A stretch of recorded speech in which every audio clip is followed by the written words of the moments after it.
Welcome to the Wealth Stream podcast. The team at Hightower Great Lakes share their insights and passions for empowering their clients to live their best life. In this energetic podcast, we will take you on a journey to help you navigate your financial future, overcome life's challenges to reach your financial goals, and find the financial clarity you've been searching for. Let's explore the downstream impact of your wealth and what it means to you, your family, and your community to live greater.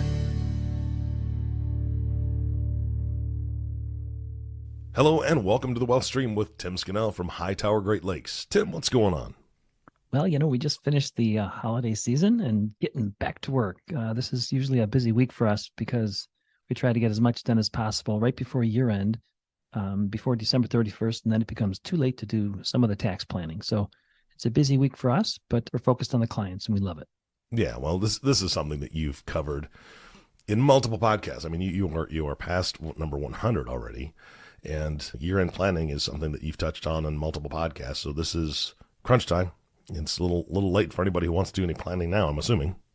Well, actually, this is where we get a lot of calls because not everyone, a lot of people, they have time, they're home, they're thinking about stuff, and they're like, hey, did I make the 529 contributions or did I do my year-end gifting? So actually, we get a fair amount of calls this week. Yeah. Well, I bet there's a lot of people that are just like quick panic.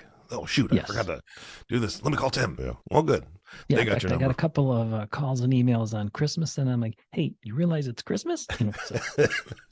What are you doing checking email on Christmas? That's all I'm going to say. That's my problem too. Yes, you're right. Good point. All right. Well, I know that you're going to be doing a two-parter because there's a lot of information to pass to the audience, and it's all based off of a spending bill, correct? That was passed just recently. Yeah. So while everyone was busy with the holidays and family and hopefully celebrating and enjoying, just passed a $1.7 trillion, they call it an omnibus. I'm not sure what that means, but it's basically a budget bill for the next year. Mm-hmm. And it's about 4,000 plus pages, and I'm not going to claim that I read it. But what I have seen is that part of it is something that they added in called the Secure Act 2.0. So what I thought I'd do is go through some of the key features of this Secure Act. And part one, because there's a lot of it in there, I wanted to focus on how it impacts our business owners who are looking to attract and keep and retain their key people by designing their compensation and making sure their compensation structure is competitive, providing long-term benefits to their key people. So I thought I'd cover in this part one, the kind of law changes that impact business owners and how they can reward their people. And then we would make a part two. The next episode would be covering how it impacts our clients who are planning for their own freedom point when they can retire independently. Okay. So business owners for this first episode and then individuals and families for the second. That's correct. Perfect. All right. Well, let's get started with part one. So Eric, you probably are thinking, I didn't realize there was a Secure Act 1. It's not like a sequel. You might have watched a couple sequels, Home Alone 1, Home Alone 2. Yeah.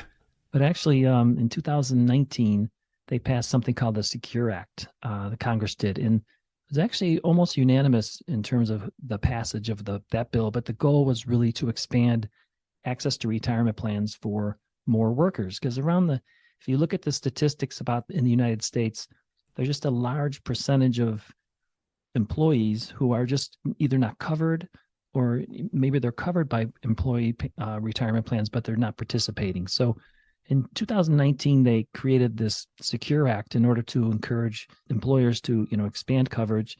And so the Secure Act 2.0 is really an attempt to kind of enhance some of the features to further encourage participation and also to correct some things that they found just weren't working very well. But that's really what it is and why it is initially. Okay. All right. And I remember, I'm pretty sure that you covered the original Secure Act, at least touched on it in one of your podcasts before, because I remember you and I talking about it.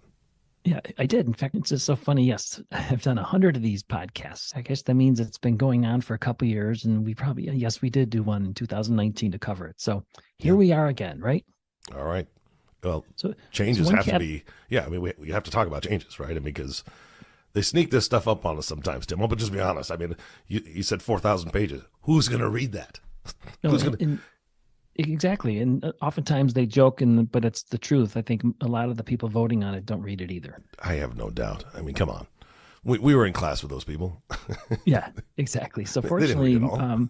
my industry, the CFP profession, the AICPA, the CPA Society, a lot of the resources we follow do provide us with a lot of guidance. So Yeah.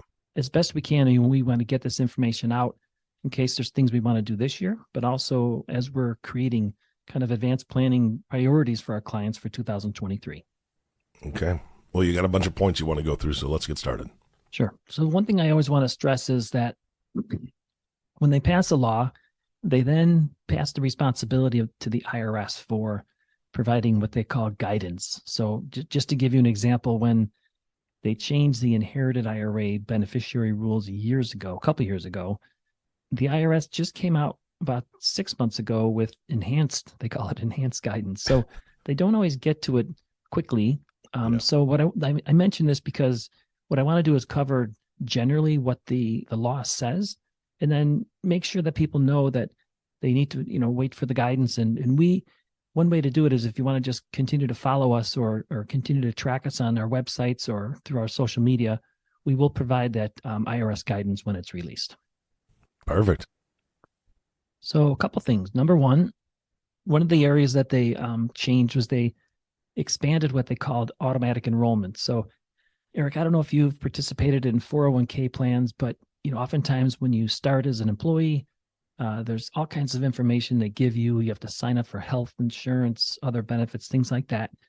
And typically the path of least resistance is what a lot of people will take. And if you have to, what they found was that if you require employees to enroll by themselves in 401k plans, retirement plans, oftentimes you won't get a lot of participation just because people are busy. It's not a priority. There's other things they're worried about. So back in 2006, they called it the Pension Protection Act, created something called auto-enrollment. And it just says that companies can elect to automatically enroll you. The path of least resistance becomes the default, which is you're in the plan. Mm-hmm. And if you don't want to be in the plan, you need to actually opt out. And that did actually boost participation. They statistically shows that it really did help. But one of the things they wanted to do was make changes in that you were limited to a 3%.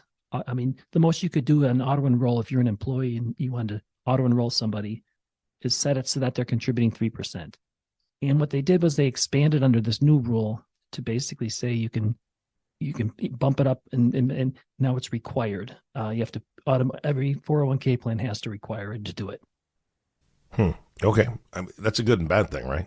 Yeah. Well, it's good in the sense that some companies were not doing it. We're not offering the auto enroll. We manage a number of retirement plans where the employer just said they didn't want to force that on their people. They didn't want to be like a big brother.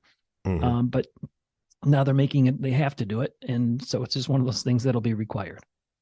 Got it. Well, my concern is I remember the first time I ever enrolled in a 401k plan, and it was just a bunch of us that were working out in the warehouse. Were brought into a conference room, and there was some guy there telling us, okay, we got this new 401k plan. Look, you're 22 years old, so you pick the most aggressive. And this is the one you check this box. There was no real good education with this. There was no like, hey, what are my options kind of thing. It was just like, here's what you do. Sign this, check this box, and you're good to go. My concern is if somebody's just auto-enrolling, they have no idea what they've picked, right? I mean, that's as far as I know. No, you're spot on. In the past, one of the things that the 401k world, the retirement plan world has tweaked a little bit is when you auto-enrolled, you would default to like a money market account or something just to make sure that you're not taking more risk than you wanted to. And then through different rules and law changes or regulatory changes, that has shifted. But you're right. If you are auto-enrolled and you're not paying attention, you really are not in control of how your funds are being invested. Yeah. I mean, typically there's a model that you might get put in or some other conservative default. But the reality is everyone should pay attention if you are auto-enrolled, yes. Yeah. Yeah. The second thing that's in this law, and I think actually I'll just combine two pieces. There's something called a modified credit if you're a small company. So if small companies are basically, they consider it 50 or fewer employees. And there was a credit you would receive when you set up a retirement plan. There's often some initial upfront expenses, so those expenses are typically deductible. But in addition, there was just kind of an encouragement that came with the original Secure Act. Basically, was a 50% tax credit for the startup costs, and what they did was they increased that to 100%. So they're trying to create additional incentives for smaller companies where typically there are not as many of those companies offer 401ks or other retirement plans to do it. And they're trying to do it with some enticements like these credits. You think it's going to work? I'm happy they're trying. And I do think that I believe more employers should offer it. And I can tell you from experience that a lot of employers don't, because of it's complicated, it's expensive. And so to some extent, by making it less expensive or even offering credits, it might encourage some employers to do it. Yes. All right. Well, it's a step in the right direction. Yeah, exactly. All right. The other thing is they had something called they were setting up something called a savers match. So what they're really trying to do is encourage employees who are, in this case, if you're married filing jointly and you're making between $41,000 and $71,000. So you would consider that kind of in the lower income brackets.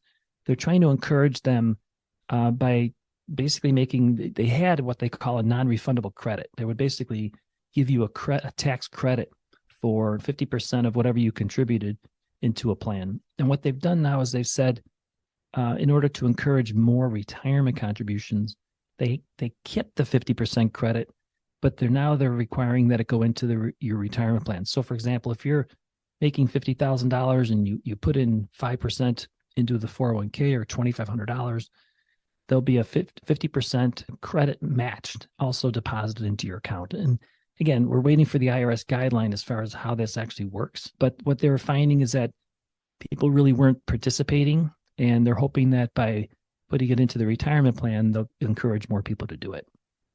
Yeah. Okay. Sounds, I mean, that, again, all these little steps going in the right direction lead to pretty good things. Yeah, exactly.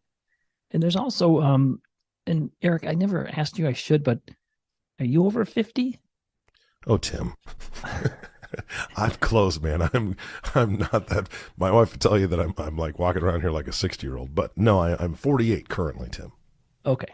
So if you're 50 or older at some point in the future, right? In addition to the regular limits that you can put into a 401k or a simple plan or a SEP plan, there's a catch-up provision. So I'm over 50. I'm not going to tell you how much over.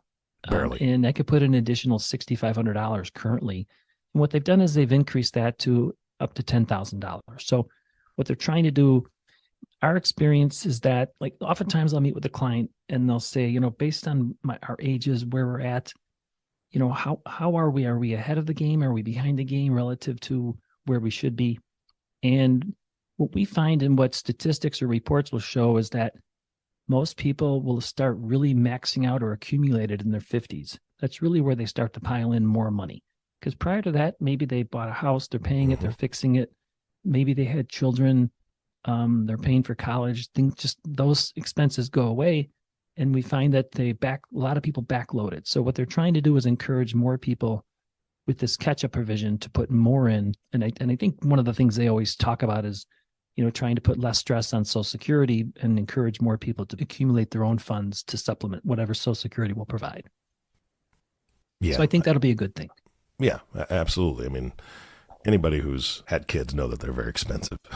Oh, yeah. And trying to build your career takes time. And just like you said, you've got a house payment, you've got all these different things. And once you get into those 50s, I'm kind of looking forward to it. Maybe things will slow down a little bit.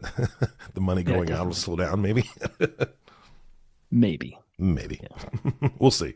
This next one I think is really pretty neat. I will say though that I have no idea how they're going to do it. And again, the IRS guidance will be important. But one of the changes in the law that they made was, well, first of all, let's talk about the problem. So I have one client in particular where they have a lot of educated professionals who are their employees. So a lot of times they're master's degrees, sometimes PhDs. It's in the mental health industry. Mm-hmm. And as a result, they oftentimes have lots of student loans. and because it's really expensive to get those advanced degrees. And so when they're coming out and they're starting to work, oftentimes they're not contributing to the 401k or other retirement plans because they're burdened with the student debt payments. So one of the things that this law says is that a company so oftentimes when you contribute to a 401k, that's called an elective deferral, your contribution, the company will match it. They're saying now that employers can make matching contributions against qualified student loan payments. So these student loan payments are not going into the 401k. But if, let's say, you contribute, that you make $5,000 in payments over the course of a year, what they're saying is that if employers can create a matching contribution into the 401k based on those student loan payments. So really, yeah, the employee can continue to focus on paying down debt, and at the same time, for companies that participate, the company can make these matching contributions and also help the employee really start strong with their retirement plan. That's huge. I've never even heard of anything like that. I know this is actually really creative and really unique, and I'm sure there's going to be verification processes and things like that because the government does have the information about the student loans typically also. So I think it's really interesting, creative, and a great idea because in our experience, we have so many people in so many different professions come out with a lot of student loans, and it doesn't inhibit them or prevent them from contributing to the retirement plans. And I think this is awesome. Yeah, I mean, with all the student loan forgiveness stuff that we've been hearing in the media and the news, and the blocking it and charging forward with it, and all, who knows what's going to happen with that? But to create an incentive like this, I think it's brilliant. I think that's fantastic. Yeah, I do too. I really think that's going to go a long way towards really helping that the younger generation really start saving faster than they would have. I think it's great. Yeah. There's also one small provision in there that I just wanted to mention because I think it's one of these things where originally I'm sure they had good intentions for making this law, but the law was that if you wanted to provide gift cards or small gifts or other incentives to your employees to participate, they didn't allow it. I mean, they literally said you can't do it, which just seems crazy. And I'm sure there was some logic behind it, but they changed it to say, look, if you want to offer small incentives, gift cards, things like that to your employees who participate, it's allowed. And so it doesn't make a lot of sense that they disallowed it, but I think it's a great idea because I will tell you that when we are doing enrollment meetings with clients, we do these actually weekly. I think those types of incentives would get more people to the meeting and more people to participate. It's just human nature. Okay, so break this down for me. I'm confused. What do you mean a gift card? How does that work? Let's say you said to your employees, it doesn't have to be a gift card. It's just an example. But let's say you said, look, if you enroll in the 401k, come to this meeting and enroll. We'll send you a certificate for dinner. Okay. Something like that. That was illegal up until the new law changed. Of course it was. Yeah, it's odd, but I just think so. Part of the law is just correcting things that are okay, that didn't make sense. I'm not sure why we did it, but let's just change it and encourage more people to participate. Okay, now let me ask you a question. Yeah.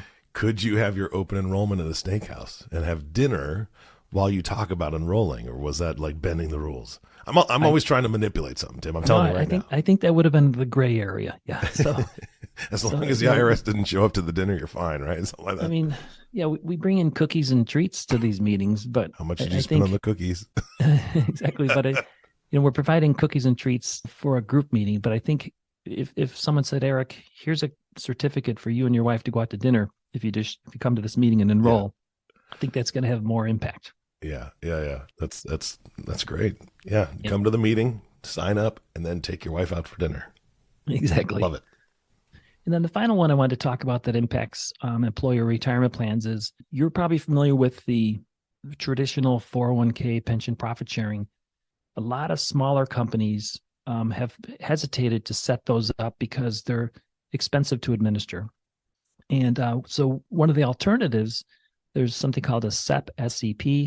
And there's also these simple SIMPLE plans. And so they made some tweaks to the simple plans to try and encourage more companies to offer them and also to give a little more flexibility if companies offering them want to make larger contributions. So right now, under the current law, before this law passed, if you have 100 or fewer employees, you could set up a simple plan. And it's just less expensive, easier than a 401k.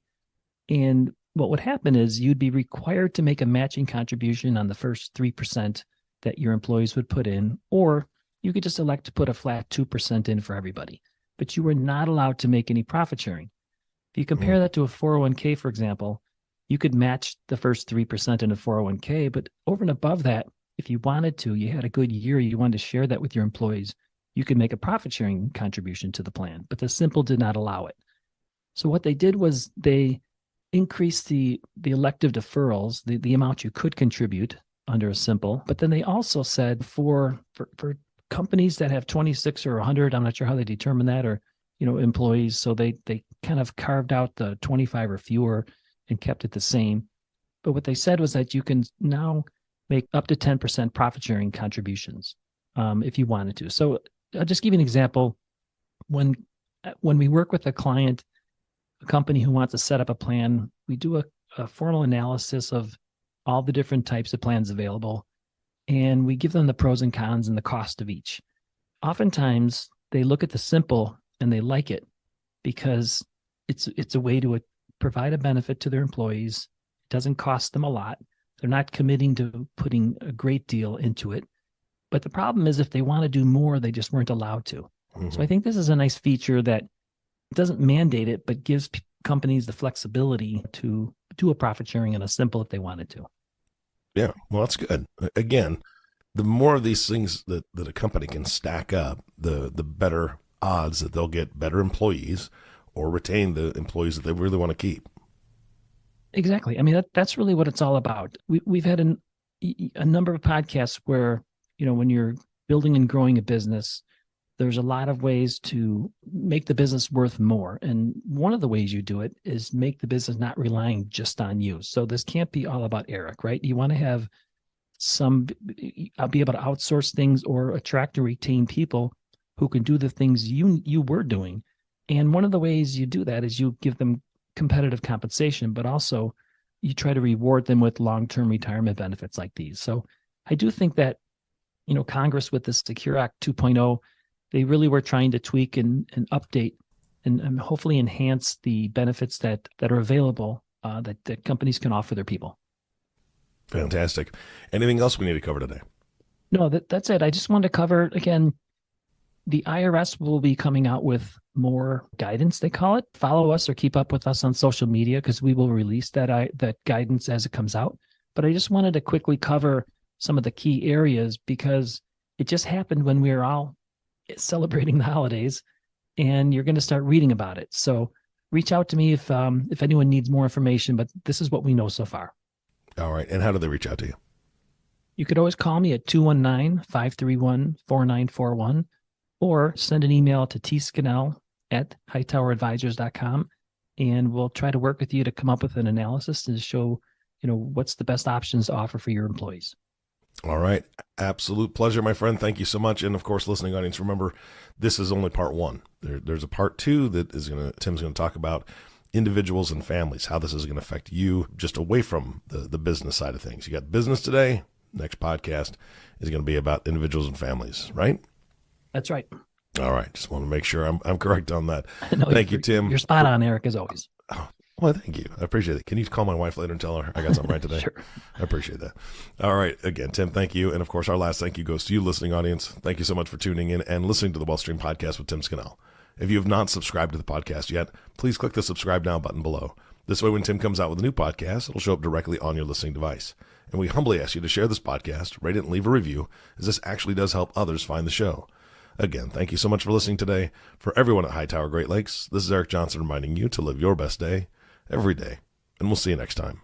Thank you for listening to the WealthStream Podcast. We hope you gained some valuable insight that you can apply to your life and share with others. Please don't forget to subscribe below to be notified when new episodes become available. And don't forget to live greater. The information covered and posted represents the views and opinions of the guest and does not necessarily represent the views or opinions of Hightower Great Lakes. The content has been made available for informational and educational purposes only. The content is not intended to be a substitute for professional investing advice. Always seek the advice of your financial advisor or other qualified financial service provider with any questions you may have regarding your investment planning. Hightower Great Lakes is a group comprised of investment professionals registered with Hightower Advisors, LLC, an SEC-registered investment advisor.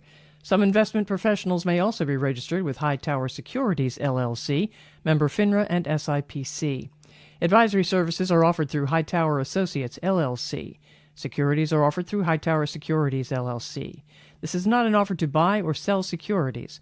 No investment process is free of risk, and there is no guarantee that the investment process or the investment opportunities referenced herein will be profitable. Past performance is neither indicative nor a guarantee of future results. The investment opportunities referenced herein may not be suitable for all investors. All data or other information referenced herein is from sources believed to be reliable. Any opinions, news, research, analyses, prices, or other data or information contained in this presentation is provided as general market commentary and does not constitute investment advice. Hightower Great Lakes and Hightower Advisors, LLC, or any of its affiliates, make no representations or warranties express or implied as to the accuracy or completeness of the information, or for statements or errors or omissions or results obtained from the use of this information. Hightower Great Lakes and Hightower Advisors, LLC, assume no liability for any action made or taken in reliance on or relating in any way to this information. The information is provided as of the date referenced in the document. Such data and other information are subject to change without notice. This document was created for informational purposes only. The opinions expressed herein are solely those of the authors and do not represent those of Hightower Advisors, LLC, or any of its affiliates. Hightower Advisors, LLC, or any of its affiliates do not provide tax or legal advice. This material is not intended or written to provide and should not be relied upon or used as a substitute for tax or legal advice. Information contained herein does not consider an individual's or entity's specific circumstances or applicable governing law, which may vary from jurisdiction to jurisdiction and be subject to change. Clients are urged to consult their tax or legal advisor for related questions.